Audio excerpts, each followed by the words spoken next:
ሀይ ዩቲዩብ እንዴት ናችሁ? ደህና ናችሁ ወይ? ዛሬ በዚህ ቪዲዮ አጠር ያለ ቶፒክ ነው የምናወራው። እሱም ስለምንድን ነው የሚሆነው? ስለ ኢንተርንሺፕስ። ብዙዎቻችን እንግዲህ ተማሪዎች ከሆነን ኢንተርንሺፕ እንወጣለን አይደለ? ሶሻል ተማሪዎች ብዙ ጊዜ የምሰማው ኢንተርንሺፕ የሚወጡት መቼ ነው? ክረምት ላይ ለ3 ወር ወይ ለ2 ወር። ናቹራል ተማሪ ደግሞ ለ6 ወር ወይ ለ5 ወር ያህል አንድ ሴሚስተር ተሰጥቶት በክላስ ውስጥ ኢንተርንሺፕ ይወጣል። እና ብዙ ተማሪ የሚጠይቀኝ ነገር ምንድን ነው፣ አንቺ እንዴት ነው በትምህርት ቤት ይሄ ኢንተርንሺፕ ሰዓትሽ ሳይደርስ በራስሽ ኢንተርንሺፕ ይወጣሹ? እንዴት ነው ከትምህርቱ ጋር አብሮ አሪፍ ሆነልሽ እና ደግሞ እንዴት ነው እነሱን እድሎች ማግኘት የምንችለው የሚባል ብዙ ጥያቄ ሰምቻለሁ። ለዛ ዛሬ በዚህ ቪዲዮ እሱ ነው ማለት ነው ከቨር የምናደርገው።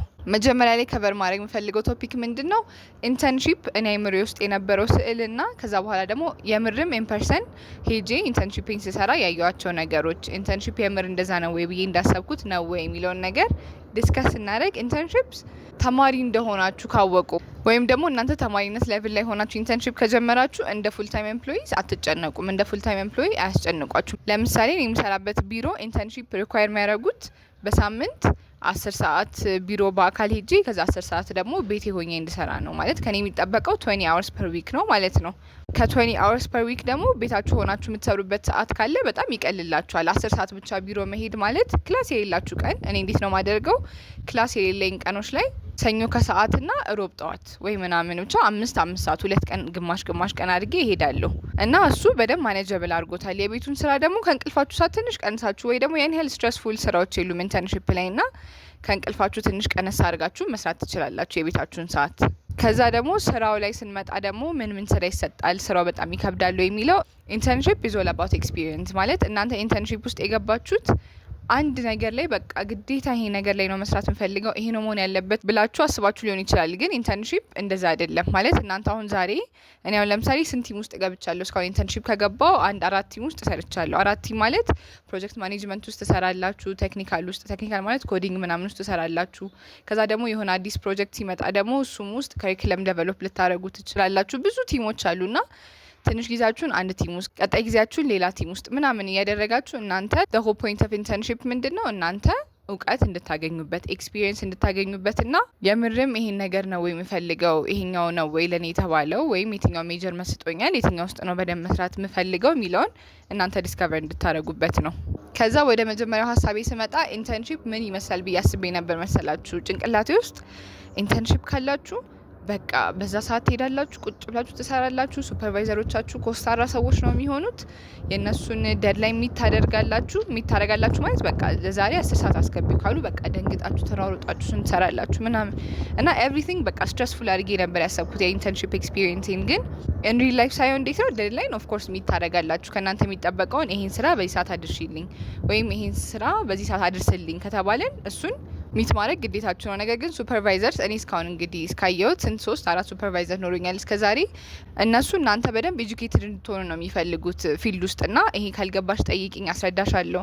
ከኤምፕሎይ እኩል ብዙ ነገር ጋር አክሰስ ታገኛላችሁ። ያው ከኤምፕሎይ እኩል ባይሆንም ነገር ግን በጣም ኢንተርን ስትሆኑ የሆነ የምታስቡት በቃ ዝም ብሎ ትንሽ ነገር እንደሚሰራ ነው አይደለ? እንደዛ ሳይሆን ከኤምፕሎይ ጋር ባይደርስም ከኤምፕሎይ ትንሽ ዝቅ ባለ ደረጃ ጥሩ በደንብ አክሰስ ይኖራቸዋል። ለዛ እነሱ በቃ ያስተምሯቸዋል፣ በደንብ ኤጁኬት ያደርጓቸዋል፣ ኤክስፒሪየንስ በደንብ ታገኙበታላችሁ። እና ሱፐርቫይዘርስ እንደምታስቧቸው ኮስታራ ወይም ከባድ ሰዎች አይደሉም። እንግዲህ እኔ ገጠሙኝ እስከዛሬ በጣም አሪፍ ሱፐርቫይዘሮች ናቸው። ከዛ ደግሞ ቅድም ስናወራው የነበረው ሀሳብ ምንድነው ዱ ዩ ሪሊ ኒድ ቱ ቢ ኢን ዩር ኢንተርንሺፕ ፒሪድ ቱ ስታርት ኢንተርንሺፕስ የሚለው ፖይንት። ኢንተርንሺፓችሁ አሁን ለምሳሌ አካውንቲንግ ተማሪ ናችሁ ይባልና 3ኛ አመት ስትጨርሱ ክረምት ላይ ነው ኢንተርንሺፕ ሄዳችሁ ይባል። ስለዚህ እናንተ ግዴታ 3ኛ አመት ስትጨርሱ መጠበቅ የለባችሁም። ይወጣሉ በጣም ብዙ ኢንተርንሺፖች ግሩፖች ላይ ይለቀቃሉ። እነሱን ግሩፖች ብዙ እርግጠኛ አይደለሁም ግን እነሱን ቆይ አጣርቼ ኮመንት ላይ ሪፕላይ አደርግላችኋለሁ የት ቦታ ማግኘት ትችላላችሁ የሚለውን። ግን ብዙ ጊዜ በቃ ግሩፖች የተማሪ ግሩፖች አሉ ቴሌግራም ላይ ሊንክድኢንም ላይ የምትፈልጉትን ካምፓኒ ፎሎ የምታደርጉ ከሆነና ኢንተርንሺፕ እንዳለው የምታውቁ ከሆነ እነዚህም በደንብ እናንተ መከታተል ከዛ በኋላ ሲወጣ አፕላይ ማድረግ። እነሱ ሪኳየር አያደርጉም ግዴታ እናንተ ኢንተርንሺፕ ሄዳችሁ ላይ ናችሁ የሚል ነገር የለም። ምክንያቱም ኢንተርንሺፕ ኤክስፒሪየንስ ነው። የምትማሩበት ሜጀር ጋር ማይገናኝ ነገር ልትሰሩ ትችላላችሁ ወይ ደግሞ ግዴታ የምትማሩበት ፊልድ ላይ መስራት የምትፈልጉ ከሆነ እዛም ላይ ልትሰሩ ትችላላችሁ። ዲፔንድስ ኦን ዘ ካምፓኒዝ ሪኳየርመንት። እና አሁን ለምሳሌ የቴክኒካል ሙሉ ቴክኒካል ካምፓኒ ከሆነና ሌላ ስራዎች ከሌሉት የቴክኒካል ባክግራውንድ ከሌላችሁ የመግባት እድላችሁ ዝቅተኛ ነው አይደለ? ግን ሁሉም ነገር የሚሰራበት ካምፓኒ ፕሮጀክት ያለበት ስልጠናዎች ያሉበት ፕላስ ቴክኒካል ነገር ያለበት ካምፓኒ ከሆነ ግን እናንተ ከምትማሩበት ነገር ጋር አስተያየታችሁ አፕላይ ማድረግ ትችላላችሁ ማለት ነው። ፕላስ ደግሞ እናንተ ኤክስፒሪየንሱ ካላችሁ ከምትማሩበት ነገር ጋር መገናኘት የለበትም። ለምሳሌ እናንተ የምትማሩት ፒኤስአር ነው ይባል፣ ከዛ በኋላ ግን በራሳችሁ ሶሻል ሚዲያ ማኔጅመንት ላይ በደንብ እየሰራችሁ ነው ይባል።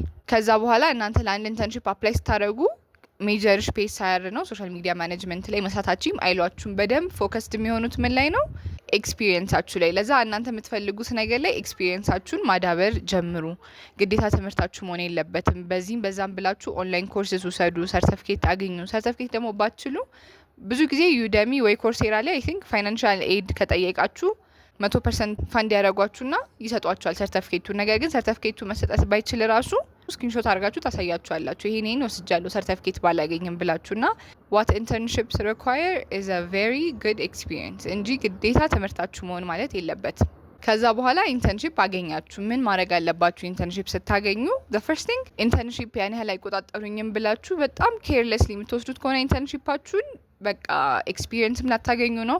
ፕላስ ካምፓኒውም ሬኮግናይዝ ማድረጉ አይቀርም። አት ኤንድ ኦፍ ዘ ዴይ በሆነ ነገር ሬኮግናይዝ ይደረጋልና ኢንተርንሺፕ ፖዚሽናችሁን ሉዝ እንዳታረጉ ከገባችሁ አይቀር በሳምንት 10 ሰዓትም 20 ሰዓትም የሚሆን ሪኳየር የሚደረገው ያን ያህል ብዙ አይደለም። በደንብ ፐርፎርም አድርጉ፣ ሰው ተዋወቁ፣ የቢሮ ካልቸር እዩ። የቢሮ ካልቸር አይታችሁ እኮ እናንተ እኔ በቃ ተቀጣሪ መሆን አልፈልግም ልትሉ ትችላላችሁ ከሱ በኋላ። ወይም ደግሞ እሱን አይታችሁ በቃ this is my place እኔ እዚህ ካምፓኒ ውስጥ ነው መስራት የምፈልገው፣ በቀን ውስጥ ቁጭ ብሎ 8 ሰዓት ያህል መዋል ነው የሚስማማኝ፣ በቃ that's my thing የምትሉ ከሆነም ደግሞ ጥሩ ነገር አገኛችሁና ኢንተርንሺፖችን ሰርች አርጉ፣ አፕላይ አርጉ። ሀገር ውስጥም ከሀገር ውጭም ብዙ ኢንተርንሺፕ ኦፖርቹኒቲዝ አሉ። ኦፖርቹኒቲዝ ኮርነር የሚባል ግሩፕ አለ፣ እሱንም ፎሎ አድርጉት።